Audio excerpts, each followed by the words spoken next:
Hello, fellow humans. Welcome back to my channel. Today we have a lovely guest, Madame. The one and the only. The elegance. The beautiful. The delivered one.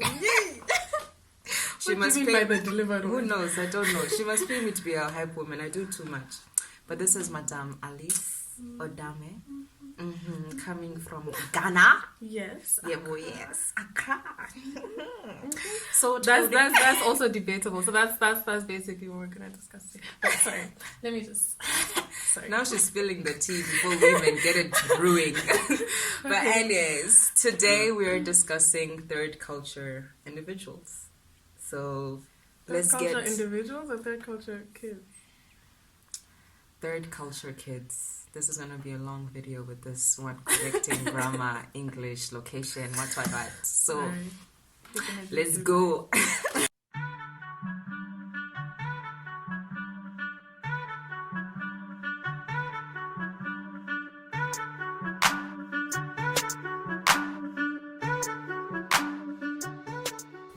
So, Madam Alice, Yes. what is a third culture kid? A third culture kid is somebody who is from one culture but has been immersed in another culture, and as a result of that creates their own third culture. So for example, the two of us. We're hybrids. Hybrid. So I'm from Ghana, but I was born and raised in Swaziland. And my parents are Ghanaian. I was raised in a Ghanaian household. But I've lived in Swaziland all my life. And I wouldn't say my culture is necessarily Ghanaian or Swazi. It's like a hybrid of both. And I would say probably the same for you in a way. So I'm from Zimbabwe. My family and I lived in Zimbabwe until I was 10. And then we moved to Swaziland. And then this is where I've been, and now I'm 22. So 12 years Swaziland, 10 years Zimbabwe, half and half almost. And yeah, so that's my hybrid kind of little mashup. Do you notice any shifts between cultures? Like when you're in Swaziland, do you embody more of your Ghana roots? And when you go out of like Swaziland, when you go back to Ghana, do you embrace any of the Swazi roots? Yeah, so it's kind of interesting for me because like I've been in Swaziland my whole life until I was like 19 years old. That's when like I started college and all of that. And so for me growing up in Swaziland, it's like I'm Ghanaian, like everything about me is Ghanaian. There's no need to differentiate. Like there's no need to like add Swazi-ness to me because I'm in Swaziland, right? Yeah. When I left, after high school I went and I spent some months in Ghana, and I realized that wow, there's so many things about me that are Swazi per se, that I didn't realize until I was physically outside of Swaziland for that long.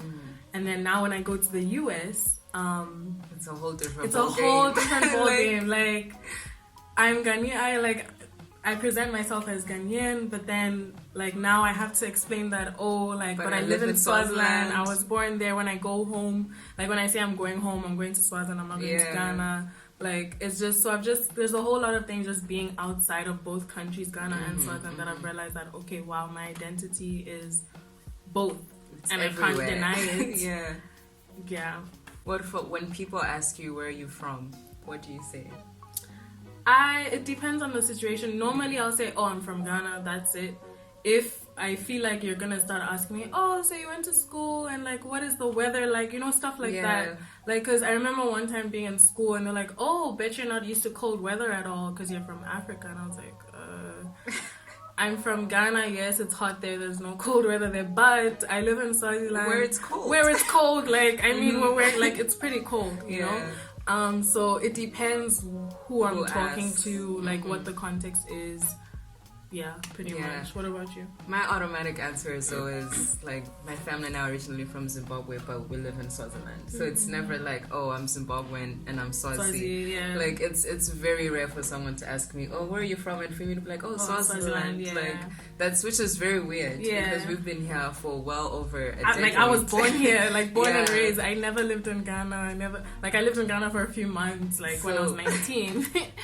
But so have you had people that question your Ghanaianness, like say like you've barely lived in the country that you claim as yours, but in the country you've lived your whole life and you rarely do, like so how has that like dynamic been when people question if you're really like worthy to be called to be from Ghana. My first question is, who made you Sir Intelligent Commissioner of Ghanaianness? Like, say please, Intelligent Commissioner. please. Tell us. That's my first question I will ask you. But yeah, it has happened to me. Like, not everybody does it. Like, I think whether it's just a natural reaction, and I think people don't realize like what they're doing when they insinuate things like that. But I feel like I've always been strong in my identity that I'm Ghanaian, like from day one. Like music, dressing, food. Everything about me is like, I'm from Ghana, right? But I think there are definitely times when people do that, and my reaction is to just be like, I'm Ghanaian. There are different types of Ghanaians. There are Ghanaians who are born in Ghana, lived in Ghana their whole life. There are Ghanaians who are born and raised in the US, and everything about them is Ghanaian. They can speak the language. I can't speak the language fluently or anything, but like I've just realized that there are just different types of identities out there. There's no one way to be a Ghanaian. There's no one way to be a Zimbabwean. There is, right? But yeah, even Ghanaians themselves.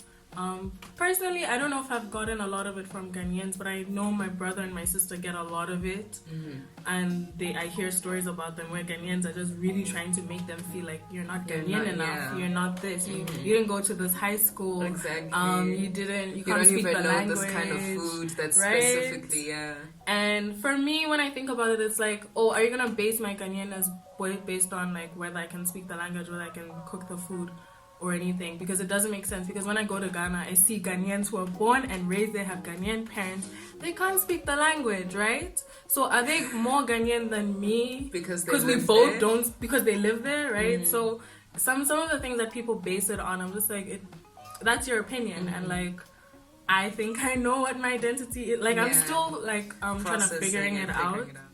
Yeah. It's a lot of unpacking. In terms of identity crisis, when did you have yours? Like, when did you first recognize that, okay, now I'm in my identity crisis? I think it started off maybe from 4, which I was like 16. That is like 2014. 2014, yeah. And I guess I don't really know how it started, but like if I were to like guess, so before, from like 2005 up until like 2013, my family and I would go to, like the whole family except my dad, would go to Ghana every 3 years or so.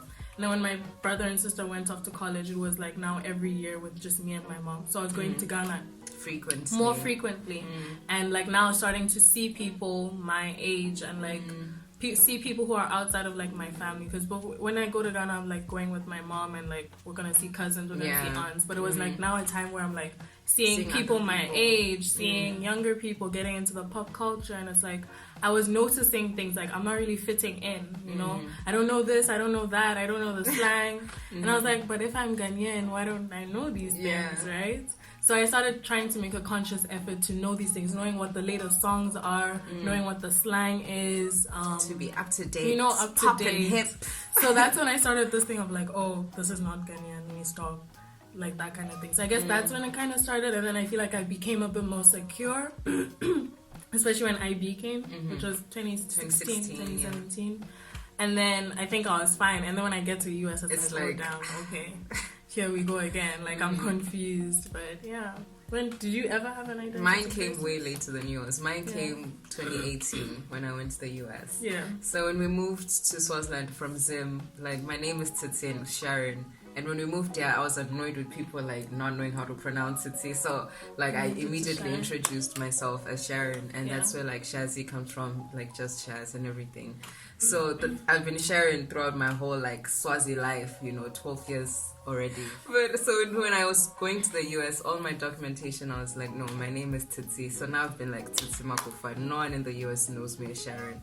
So when I moved, that's when I was like, we need to take back.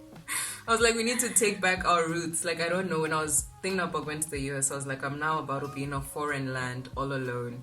And what things can I always refer back to as a way of like feeling secure? Because when you're going to a different continent, like the US is like this big place, you're gonna be so lost, you're gonna feel like isolated, homesickness, and you're going to need those things that make you like go back to your roots and go back home. So for me, that meant like getting back into like, you know, my Zimbabweanness more than my Swaziness. So that meant me like using Tsitsi as my name. That's actually the year when I actually started listening to like Zimbabwean music. So before I never, like, I'll just listen to the things that my parents listened to. So the oldies, like Oliver Mtukudzi, you know, Charles Charamba, all these people. But like, I never listened to Ja Praiser, Winky D, like Tammy Moyo, like the modern like Zim artists. But 2018, I was like, now I'm so far away. What have I been doing with my life? Like, when I say I'm from Zimbabwe, I don't even listen to the music. I don't even do all of these things. It's like I felt the need to really solidify my Zimbabweanness now that I was away from, like, further away from Zimbabwe than I was when I was in Swaziland. Like, when I was here, I never cared about listening to Zim. So, but then when I left for the US, it was like, oh my goodness, like, my Zimbabweanness, I don't want it to fall further away from me because I'm further away from it. So I think that's when my... that's deep. So I think that's when my identity crisis started. So I actually like wrote a poem in like 2019 about like the whole Swazi thing, because it's like I speak Shona, but my Shona now sounds funny to like Zimbabweans, and people have always like laughed at me about it. So even when at Waterford between Form 4 and IB, when the Zimbabweans came out, always introduced myself as Sharon. It would take them like maybe a week or two to know that, oh, she's Zimbabwean. Because whenever I spoke Shona, I thought dead ass laughed at me. That's one thing I feel like people in general need to stop. Like for me, and I think for anybody who has grown up outside of their country, we try to learn our language. We really do.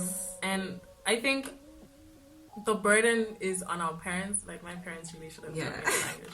But the thing is, the key point here I'm trying to make is that we try. And then whenever we try amongst our people, we are like ridiculed. Like you don't even want to try anymore. Like even now when I try to speak Tree, I'm like, I know I'm speaking it, but I know it sounds funny. And like when I speak to like a Ghanaian, they're like, what, like, you know, that kind of thing. And it's very frustrating. You feel like you don't even want to speak it, right? Exactly. It makes you feel like you're not like a true someone from your country. So I actually stopped speaking Shona with like the fellow Zimbabweans at Waterford, and there are so many guys. Waterford has had so many. There was like 100 out of 100 students out of like 800 students were Zimbabwean. Yeah, so we were a lot, but I never spoke in Shona. Like I would only speak Shona when I was at home with my parents and my brothers, or when we go back to Zim. But like when I'm amongst other Zimbabweans, I never spoke Shona, and that was for a good like bulk of my high school life. I only started speaking Shona with like those people like after IB. So 2018, 19. So only now am I speaking like Shona more frequently with other like Zimbabweans. Because the thing with my dialect of Shona was Samanyika and we're from Mutare, which is a very small like area of Zim, so we don't even speak the common Shona.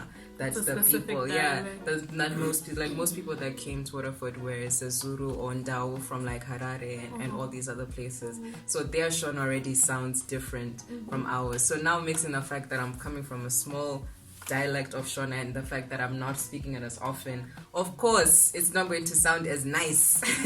But you know, people have like really made fun of me so much that I actually just ended up, you just don't do it anymore. And it's like, and then like we're trying, you make fun of us, and then when we stop, we don't really learn. Well, you can speak it, which is good. You can speak it fluently. Mine is not fluent. It's very shoddy. It's very like not grammatically incorrect. So it's like let me do what I can do with it. You know? I feel like if I was encouraged, well, let me not blame anybody else but myself and my parents. But you know, I probably would be trying more. Like if I see a Ghanaian, I'll like speak. But in terms of the fluency thing, I actually had one person. I think this was back in like in IB1 actually. This guy, he was like, Titi, you know what your Shona sounds like? And I was like, what does it sound like? And he was like, it sounds like a Korean trying, like, who was taught how to speak Shona and now they're trying to speak it. This was a fellow Zimbabwean. And I like, that statement has stuck with me. This is 2021. He said that to me. No, he said it to me in 2016. And it's something that, you know, every time I speak Shona, sometimes it rings in my head like, oh my goodness. So even for like, you know, it even translates into the way that I do my videos. Like it will take me forever to actually even consider doing a video in Shona. Like, because I'll be like, now I'm putting myself out there with more people who are gonna be like, this girl is she even from? So I don't need that pressure. So you know, so people don't know how much damage that comes from questioning who you trying to be, like when you're trying to like hold on to your roots and everything. So that's why just be good to be confident and tell people. I'm not going to swear, but if you can read what I'm writing, F you and do your thing. Do your thing. Yeah. But what is home to you? Like, it's a very big question. I've been asked that before. Home, like for example, like from when I started Luther, when I started college in the US, and I'm like, I'm going home because I came to Swaziland summer freshman year, then Christmas I went to Ghana, and every time I'm like, I'm going home, they're like, where? And for me, I'm like, duh, Swaziland, or like, duh, Ghana, because they're kind of both home for me. But I would say it's hard. Okay. Yeah. Let me just say this. When my parents moved back to Ghana, I don't think Swaziland will be home for me. Right now, Swaziland is home for me because this is the house I basically grew up in. This is the house I've been. Like, this is what I've known for the longest time. This is where my parents are. This is where I come. I have my bedroom. I have everything. Like you know, this is my space. My space. And in Ghana, when we go, it's like I didn't grow up there. Like when we visit, we stay with family. You know, it's not like I do have my room now, kind of, but it's not the room that I've lived in and like have memories in. So right now, home is in a way both places. But if you say like where are you from, I'll say Ghana. Like, I don't know if this make any sense, but yeah, when my parents finally leave Swaziland will no longer be my home. So would you say home is where your parents are? Let's say your parents were not going back to Ghana. I was thinking about that. Yeah, I was thinking like you, like your situation. Okay. Ask your question. Sorry. Like if your parents were not moving back to Ghana and they were moving elsewhere, would home still be Ghana? Where would home would just be Ghana. It wouldn't be Swaziland, and it wouldn't be that new place that they're moving to. Because number one, that new place they're moving to, I have no connections with it. When I go there, it's like I'm just visiting. I didn't grow up there, right? Like, you're gonna explain your situation now. Everybody is from somewhere else, right? And everybody will leave at some point, right? So now, even when I come home, luckily you are here. Yeah. But if you were not here, like, it's like, where are my friends? My friends are in the US right now studying. They're in South Africa studying. Because we're all international. They're everywhere. So when I come home and all I have is like my parents, right? Yeah. There are other people, yes, but like if they were to leave, it's like what is left for me to come back, right? So it's not really home. My friends are not there, my family is not there, so. Yeah. No, for me, I don't. Guys. It's so hard. So in Zim, like we lived in Harare, so we still have our childhood like home like in Zim. So whenever we go back, like I can always just be like, oh, this was like my room, because my room is still there. But obviously, like now we have my aunt who stays in that house. So when I go there, it's just like, oh, I can like see my room but it's not your room. It's not my room anymore, you know. So the room that I've known is my room, like in Swaziland, and just leaving it is like, it's like, what is happening? Because right now, like, our family's in the process of moving countries. Where I don't even know where we're going. It's between, like, you know, UK, Canada. It's out of Africa. Let's just say that. So now to be thinking, okay, guys, like when I'm in the US, to be like, oh, I'm going home, and then it's me flying to the UK to where my parents. Where I need to go home. Yeah, it's like. Ew. Like I'm not. So I guess like once my parents leave Swaziland, me saying I'm going home would be me flying to Zim, most probably, because that's where like 99% of my cousins are. But it's like we're not gonna have our own house that I'm like, oh, I'm going back to my room. It'll be me like going to my cousin's place and sharing their room, or like going to my grandmother's place and like being in her house. So we no longer have our own house now is not going to be in Africa anymore. Yeah. So like that just brings like another layer of this third cultural kid thing that I don't even know if I'm like ready to process yet, because it's like what is this weirdness? It's being just never away ending. from Africa, right? And it's like, okay, we've spent 12 years in this house. My parents are of that like mindset that, you know what, we've spent long enough. Like, if it's time to move on, it's time to move on. Let's go spend the next 10 years somewhere else. But it's like, right now, Zim is only like a 12 to 16 hour drive away. Now you'll be thinking the 12 to 16 flights. And you're like, what? Or more. Oh, yeah, COVID, right? make it 40 and hours. you can't even frequently go anymore. So it's just like, I feel like now everything that I know is about to be shifted completely. And it's like, I don't want to go. But, you know, such is life right now. So I don't know, man. And it's going to be so weird. Like, oh, if I'm saying I'm going home and I'm coming here, like, you're right, like, who are you coming back to when you're here? Because even if I'm like, okay, I'm in a relationship here, and if I come back, I'll go to their place, it's like, which African parent is gonna let you? So, you know, your place will be going where actual family is, which is Zim, and that will be home. And for me, at some points, like, I have two older brothers, and at some point, all 5 of us were in 5 different locations. Yeah. So in that situation, where is home? Because if you're like, home is where family is.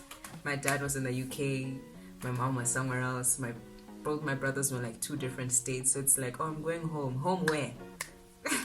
So deep. Now it's like, do I have 5 homes? I mean, yes, because I can go to any of them, but in terms of like the actual idea of what home is home a location? Is home people?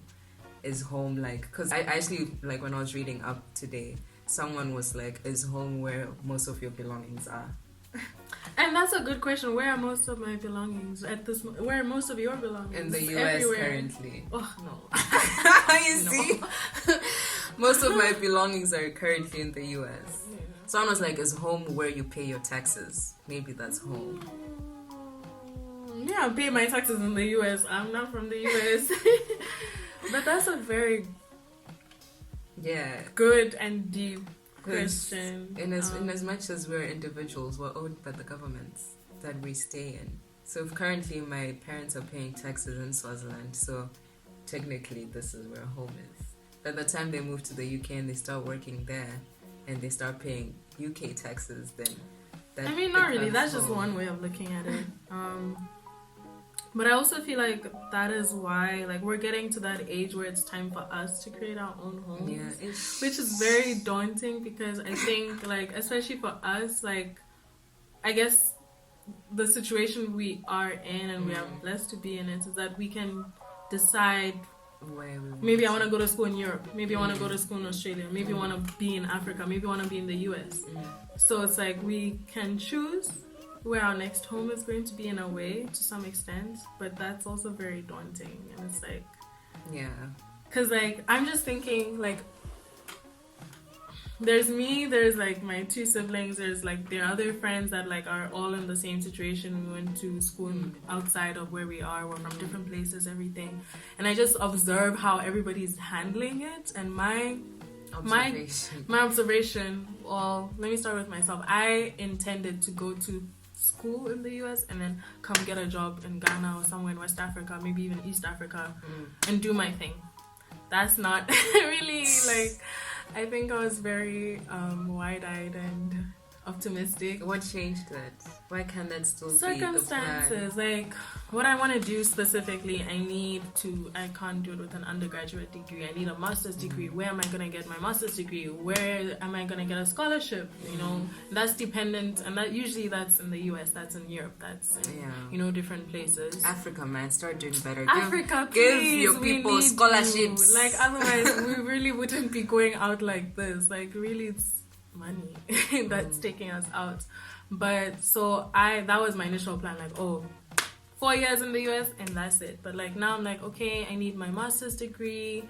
If I don't get a scholarship, how am I gonna pay for my master's degree? I need to work a bit. And it's like, okay, so now personally I'm thinking US, UK, maybe France or something like that. I don't know, we'll see what happens. And it's like, now do I want to continue that cycle? So after I finish, then I'm going to move to another place, or should I just settle there or something like that? So it's like up to us right now to think about decide. where. Do you think you'd want to build a family though? Because that can In Ghana, maybe Nigeria, somewhere in West Africa, maybe East Africa for a bit. But Africa for sure. Yeah, not Southern Africa. Or Northern Africa, but Africa. The other side. The two sides.